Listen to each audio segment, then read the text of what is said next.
आकाशवाणी गोरखपुर से प्रादेशिक समाचार।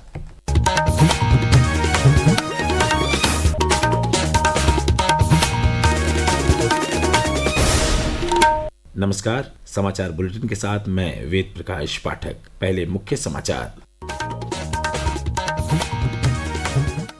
मुख्यमंत्री योगी आदित्यनाथ ने मिर्जापुर में 500 करोड़ रुपए से अधिक की परियोजनाओं का किया शिलान्यास और लोकार्पण। कहा, मां विंध्यवासिनी कॉरिडोर बनने से कई गुना बढ़ गई मिर्जापुर आने वाले श्रद्धालुओं की संख्या। मुख्यमंत्री ने लखनऊ में 283 चिकित्सा अधिकारियों और कनिष्ठ प्रयोगशाला सहायकों को सौंपा नियुक्ति पत्र। कहा, तत्परता और पारदर्शिता के साथ करें अपने दायित्वों का निर्वहन। लोकसभा में पारित हुआ आव्रजन और विदेशी नागरिक विधेयक 2025। केंद्रीय गृह मंत्री अमित शाह ने कहा, राष्ट्रीय सुरक्षा, अनुसंधान और विकास की दृष्टि से महत्वपूर्ण है यह विधेयक। और प्रदेश भर में आज अदा की जाएगी अलविदा की नमाज। माहौल बिगाड़ने वालों पर रहेगी पुलिस की नजर। अब समाचार विस्तार से। मुख्यमंत्री योगी आदित्यनाथ ने कल मिर्जापुर जिले में 500 करोड़ रुपए से अधिक की विभिन्न परियोजनाओं का लोकार्पण और शिलान्यास किया। इस अवसर पर मुख्यमंत्री ने बीते 8 वर्षों की सरकार की उपलब्धियां गिनाई।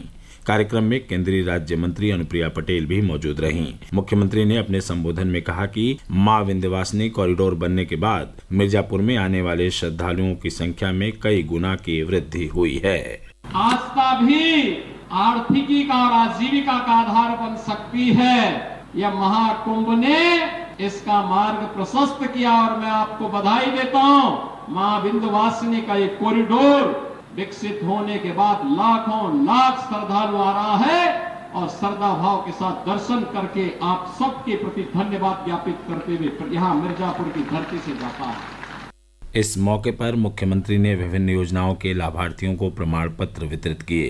कार्यक्रम के बाद मुख्यमंत्री ने मां विंध्यवासिनी धाम में दर्शन पूजन किया। उन्होंने वहां चैत्र नवरात्र मेले की तैयारियों, जनपद के विकास कार्यों और निर्माणाधीन परियोजनाओं की प्रगति की समीक्षा भी की। मुख्यमंत्री योगी आदित्यनाथ ने कल लखनऊ में आयुष विभाग और गृह विभाग के लिए उत्तर प्रदेश लोक सेवा आयोग और उत्तर प्रदेश अधीनस्थ सेवा चयन आयोग द्वारा चयनित 283 चिकित्सा अधिकारियों एवं कनिष्ठ प्रयोगशाला सहायकों को नियुक्ति पत्र वितरित किए।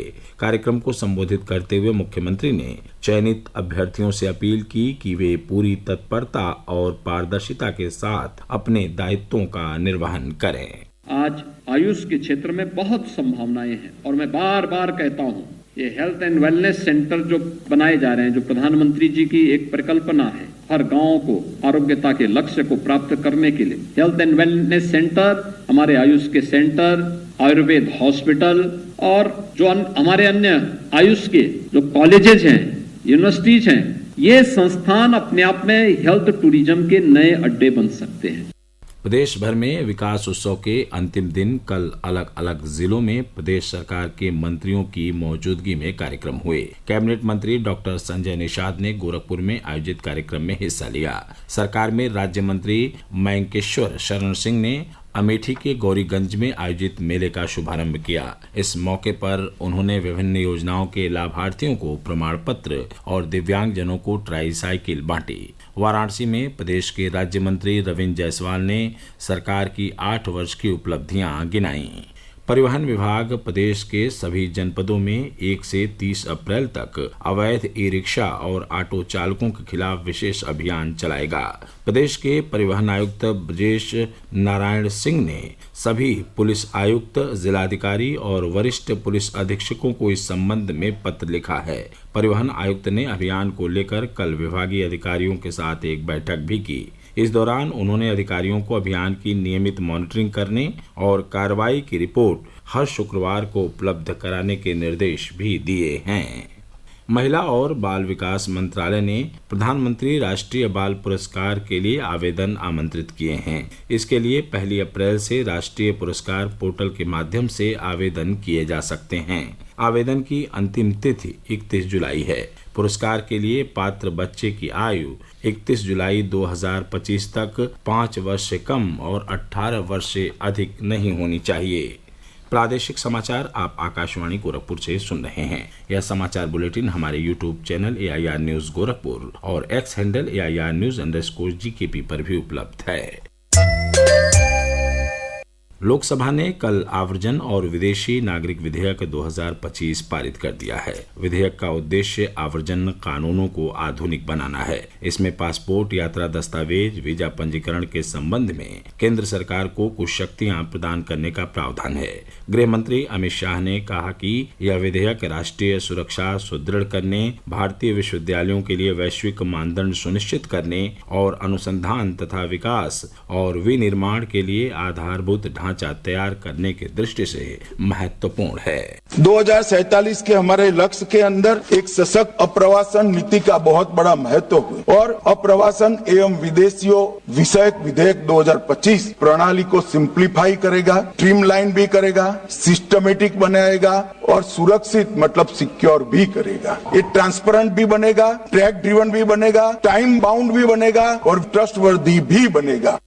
प्रदेश भर में ईद उल फित्र से पहले रमजान के अंतिम जुमे पर आज अलविदा की नमाज अदा की जाएगी। पुलिस महानिदेशक प्रशांत कुमार ने इसे शांतिपूर्वक संपन्न कराने के लिए आवश्यक दिशा निर्देश दिए हैं। प्रस्तुत है एक रिपोर्ट। पुलिस महानिदेशक ने अलविदा की नमाज के दौरान CCTV और ड्रोन कैमरों से निगरानी के निर्देश दिए हैं। उन्होंने संवेदनशील इलाकों को चिन्हित कर जोन और सेक्टर स्कीम के तहत निगरानी रखने को कहा है। साथ ही अलविदा या ईद पर किसी नई परंपरा की अनुमति न देने के निर्देश दिए हैं। DGP ने अधिकारियों को पुलिस, PAC व केंद्रीय सशस्त्र पुलिस बल के साथ फ्लैग मार्च करने के निर्देश भी दिए हैं। सोशल मीडिया के जरिए माहौल बिगाड़ने वालों पर भी तत्काल कार्रवाई सुनिश्चित करने को कहा है। आकाशवाणी समाचार कक्ष से राघवेंद्र त्रिपाठी। प्रदेश के सभी जिलों में कल विश्व टीबी दिवस संबंधी कार्यक्रमों के आयोजन होंगे। यह जानकारी राज्य क्षय रोग अधिकारी डॉक्टर शैलेंद्र भटनागर ने दी। उन्होंने बताया कि इस अवसर पर उत्कृष्ट कार्य करने वाली ग्राम पंचायतों को सम्मानित भी किया जाएगा। 24 मार्च 2025 को भारत सरकार ने नई दिल्ली में विश्व क्षय रोग दिवस मनाया था। इसमें सभी जिला क्षय रोग अधिकारियों और शासन को भी आमंत्रित किया गया था। इस कारण से 24 मार्च को जनपद स्तर पर विश्व क्षय रोग दिवस का समारोह करना संभव नहीं था। तो इसलिए महानिदेशक चिकित्सा स्वास्थ्य उत्तर प्रदेश ने ये पत्र जारी करके सभी जनपदों को कहा था कि आप 29 मार्च को अपने यहाँ विश्व क्षय रोग दिवस का समारोह कर लें, जिसमें जो हमारी पंचायतें टीबी मुक्त हुई हैं उनके माननीय प्रधानों को सम्मानित किया जाता है।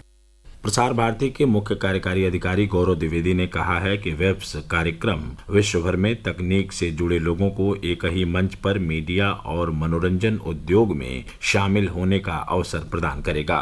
श्री द्विवेदी ने कल मुंबई में आयोजित एक कार्यक्रम में कहा कि प्रधानमंत्री इसका उद्घाटन करेंगे और वे CEO गोल मेज बैठक के प्रमुख भी होंगे। भारतीय खेल प्राधिकरण साई के क्षेत्रीय केंद्र लखनऊ के खिलाड़ियों ने दिल्ली में हुए खेलो इंडिया पैरा गेम्स 2025 में पैरा पावर लिफ्टिंग में बेहतरीन प्रदर्शन किया है। लखनऊ की टीम ने 1 स्वर्ण और 3 रजत सहित कुल 4 पदक प्रतियोगिता में हासिल किए। नई दिल्ली के जवाहरलाल नेहरू स्टेडियम में कल इस आयोजन का समापन हो गया। खेल राज्य मंत्री रक्षा निखिल खडसे भी इस अवसर पर उपस्थित रहीं। इंडियन प्रीमियर लीग के 18वें सीजन के एक मैच में कल लखनऊ सुपर जायंट्स ने सनराइज हैदराबाद को 5 विकेट से हरा दिया।